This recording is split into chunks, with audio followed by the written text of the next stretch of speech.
On this episode of Upclose, a breast cancer awareness special, the G.U.M Network celebrates and salutes Melanie A. transformational speaker, resilience coach, triple negative breast cancer survivor, and author of Soul of a Survivor. Melanie, thank you for joining us today. Thank you for having me. It's a pleasure to be here. Tell us more about your journey. So I'm Melanie Nix. I'm 48. I'm a mother of two. My son just celebrated his 14th birthday. I have an 11-year-old daughter. I've been married for 17 years.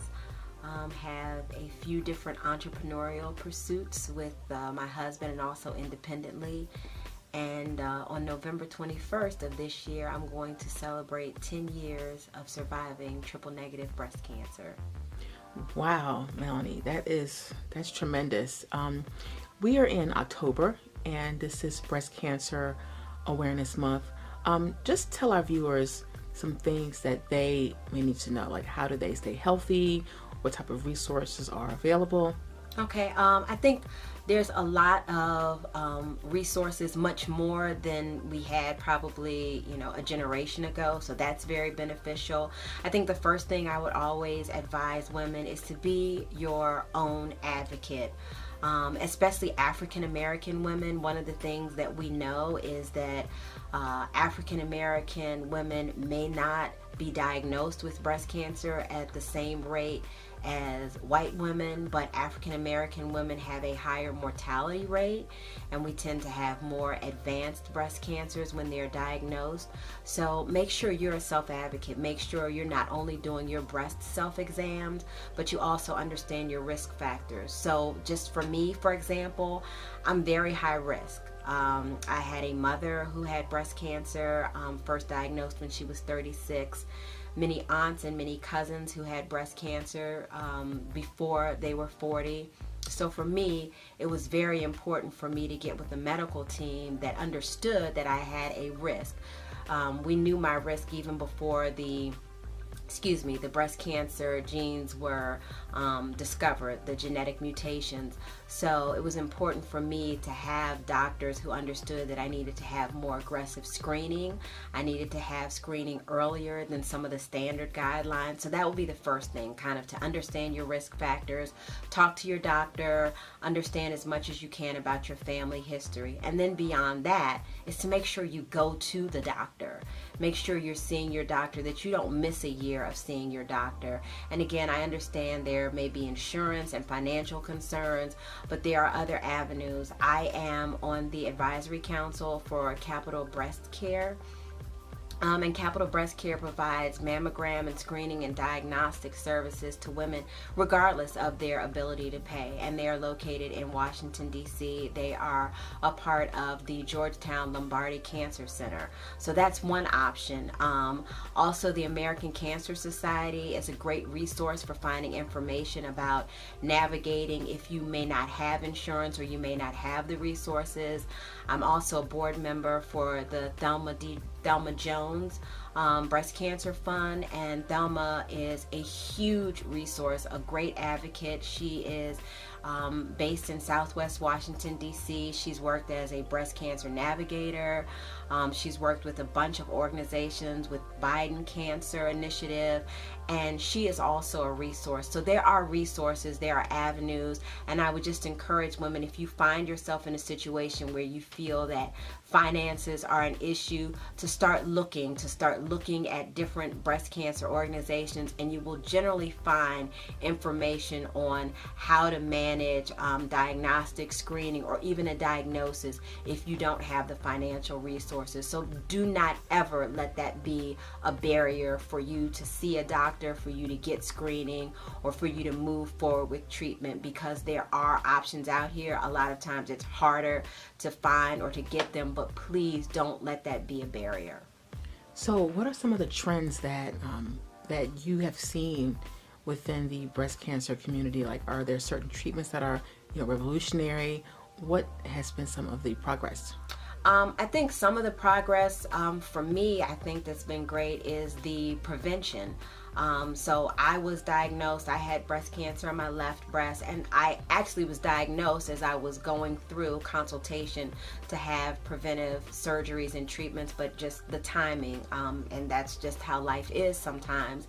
But I think the prevention is one of the great things for high-risk women. So my cancer was in my left breast, but I also had my right breast tissue removed so that I would reduce my risk of having cancer in my right breast. Because I am the carrier of the BRCA1 genetic mutation, that carries with it not only a high risk of breast but also ovarian cancer. So I did have consultations, and I had my ovaries and my fallopian tubes removed just to reduce that risk of ovarian cancer. So for me, that's one of the biggest things. Is it an easy decision? Not at all, especially to have your ovaries removed. So that is something that you absolutely need to have conversations with your doctors, with all types of specialists, especially if you're in your childbearing years and you want to have children. So these are things that are not easy, so I don't mean to make them light or easy decisions, but I think prevention is very it's valuable, and for me, I think it's a lifesaver. So, when you were diagnosed, of course, any type of diagnosis does not schedule itself. Can you just kind of bring us back to your thriving entrepreneur? You are a mom at the time, still, two very young children, husband, bustling business, career. How did you manage all of that? It's hard to even say that I did manage all of it. Some things kind of fell off. So I think that's something that, to think about, especially when you're faced with illness or any type of life disruption. Some things just have to fall off, or they have to be reprioritized. I think that was the thing that I had to do, is reprioritize things in my life. Obviously, my kids, my family is everything to me. So surviving and being able to be with my family, that was my priority. Kind of everything else fell by the wayside. I mean, there were times where in the family, I had been the one, just because of my personality, I was like, oh, I'll take care of paying the bills and managing the bills. And I remember one time I came home from chemo and the water had been cut off. And that was because I had been so focused on my treatments and, going forward with my healing, that I had forgotten to pay the water bill. I was able to pay the water bill, and by later that night the water was back on, but it was a funny situation because during that chemo in particular, I got an extra flush of the saline solution just to kind of clean out my system. So I had to go to the bathroom really badly. So I had to come home, found out the water was turned off, had to go to a Burger King near my house to go to the bathroom. And by the time I got home and later that evening, the water was turned back on. But again, it was something, I don't advise people to just not pay bills or not focus on things, but you have to reprioritize. And I'm a person who does not like to ask for help, but I became a very cheerful recipient of those people who were close to me who would offer help. So if someone offers help and says, what do you need me to help with? It may not be the bills, it may be something else. For me, I had friends, my best friend would say, I'm gonna come and I'm gonna pick up the kids today so you can rest. So being able to kind of reprioritize things, accept help from people who are dependable and will support you, and also to just take time to really focus on your health and making that your priority. Wow. Talk about a little bit more about the support system. Many times when loved ones have any type of diagnosis, many times we don't know what to say or to do, and it's uncomfortable, it's painful. What can a support system do? What can you offer in terms of advice for people who are around those who are kind of dealing with diagnosis? So I think the advice that I give, and I've been on both sides of the bed. As I mentioned, my mother had breast cancer, my aunt had breast and ovarian cancer, so I've had to be a caregiver / support system, if you will, and I've also been a patient. So I would say the first thing that I would advise if you want to support someone is just to ask them, how can I help you? How can I best support you? and maybe give some examples of things you could do. Do you need me to go to the doctor with you? Do you need a ride to the doctor? Do you need me, if they have children, if they have pets, do you need me to sit and watch your children, watch your pets while you rest? Do you need me to help out getting them to and from school or activities? Sometimes, and for me, I'm somebody who doesn't necessarily like someone to clean my house, but you know, hey, Mel, do you want your house clean? Can I give you a gift card to a maid service so that you don't have to worry about that? Another thing that was really tremendous to me, I had a group of friends who sent over a ton of food so that my husband didn't have to worry about what are we going to feed the kids for dinner tonight? What are we going to eat? So that was taken care of. So that didn't have to be an extra thing to think about on top of getting me back and forth to treatment, helping make sure that I had a place to rest after I was so exhausted after treatment. So just, and there are small things sometimes. It can be things, I remember my aunt, one of the things we asked her, we said, what can we do for you? What do you need? And she said, I want music. We got her just a really small iPod and downloaded just a ton of great gospel music, really inspirational songs, and that was nominal. So that cost just a small amount, but it was huge for her. And she said just being able to sit in her bed when she couldn't really go places and listening to music just was big. So it doesn't always have to be something huge. It can be something so small. It can be a book that you give someone, a book of prayer, a book of meditation, but just really inspires them. My sister-in-law gave me a CD of some gospel songs, and just riding back and forth to chemo listening to those songs was uplifting, and it was inspiring and very helpful in a way that sometimes people think it's something so small, but it really has a huge impact and a huge benefit to the patient. Wow. Mel, what are you grateful for? I'm grateful for life. I'm grateful for being able to run. I was a jogger before I was diagnosed. The most I'd ever jogged was 5 miles. Since that time, I have become a post-cancer distance runner. I've run a half marathon. I've run 5 consecutive Army 10-milers. I've run 2 Cherry Blossom 10-mile races. And I'm grateful for being able to do things that when I was on chemotherapy, I could not even imagine walking 2 city blocks without being exhausted. I mean, walking a city block for me was such a difficult task when I was on chemotherapy, and I couldn't necessarily see myself back physically fit. And to be able to run, and I run at least 3 times a week, I'm grateful for that. To be able to celebrate my children's birthdays is a blessing. To be able to celebrate my husband, my sister, my close friends' birthdays, my birthdays, anybody around me, when I celebrate their birthday, it's like my birthday, and it's just a blessing to me to be able to walk through this journey with them year after year after year. Wow. And speaking of that, in terms of like your fitness and what, your style, you stay fly. So how important is that? I mean, obviously we know we all love to look good and feel good, but you mentioned your aunt as well, who I love so much. But how important, I guess, is just your style and your fashion and just kind of looking and feeling good?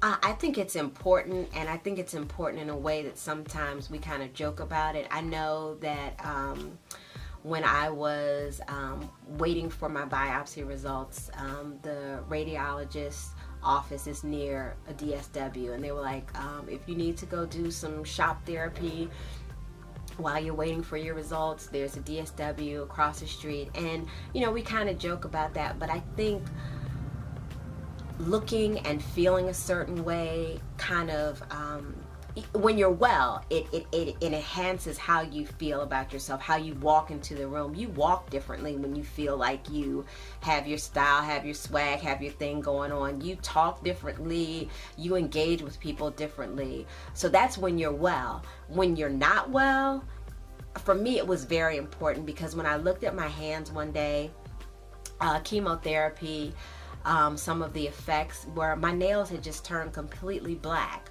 So for me, and then I lost a lot of weight because I couldn't eat because I was very nauseous for my first cycle of chemotherapy. So I not only felt sick, but I started to look sick. So then it became very important for me for how I walk out of the house, because I knew I was sick, but I just didn't want sickness to be the first thing that defined me when I walked into a room. So I was very into how my wig was styled. I wanted to have, I'm a very big earring person, so I went and bought a whole bunch of earrings because I wanted to have my earring game tight. So I don't think that it's necessarily being superficial, but I think it's human nature that we want to feel a certain way, and when we look a certain way, that just enhances how we feel. Wow, that is awesome. What do you want to leave with people or tell people about this type of journey, your journey? So I would say for me, I think October is very important. It shines a light on breast cancer awareness, on statistics, on facts and figures. For me, breast cancer awareness is every day. It's every month of my life. So I would say to people, take the information from October, but make sure you apply it year round. Be diligent about your health. Make your health a priority. Make being fit a priority. I know one of the things that I've learned in talking to a lot of medical professionals, and also just in my research, is a healthy diet, a healthy weight, exercise. These are all things that can reduce your risk of breast cancer, or if you are a breast cancer survivor, they can reduce your risk of recurrence. So take it seriously. I know a lot of people have talked about, I know this used to be the thing that a lot of people didn't want to work out because of what it does to your hair.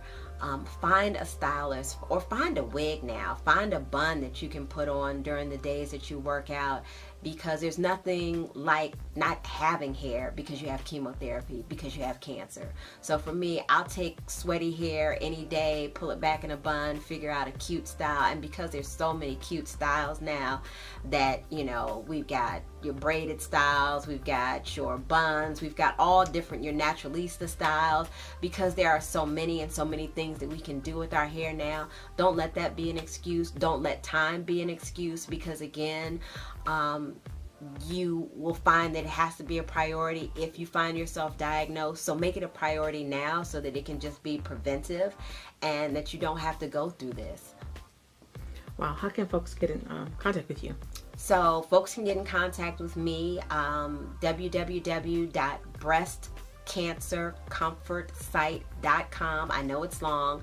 breastcancercomfortsite.com. My email is melanie@breastcancercomfortsite.com, and that's M as in Mary, E-L-A, N as in Nancy, I-E. I'm also on Instagram as Breast Cancer Comfort, and it's breast CNCR number 4T. So it's an interesting spelling, and if I got it wrong, I'm gonna have Sade get it right so she can put it on here. So I'm on Instagram. That's primarily where I am, Instagram and Twitter. But definitely I look at email, and we also have info@breastcancercomfortsite.com, so that as well. And I am, there were a couple resources, and I want to make sure that I got the names correctly. So if I, for any reason, didn't have a name absolutely correct, I'm going to make sure that we have the information for you. There's one other resource I'm affiliated with, two other things I wanted to share. Young Survival Coalition, I work with them. They work specifically with young women who've been diagnosed with breast cancer.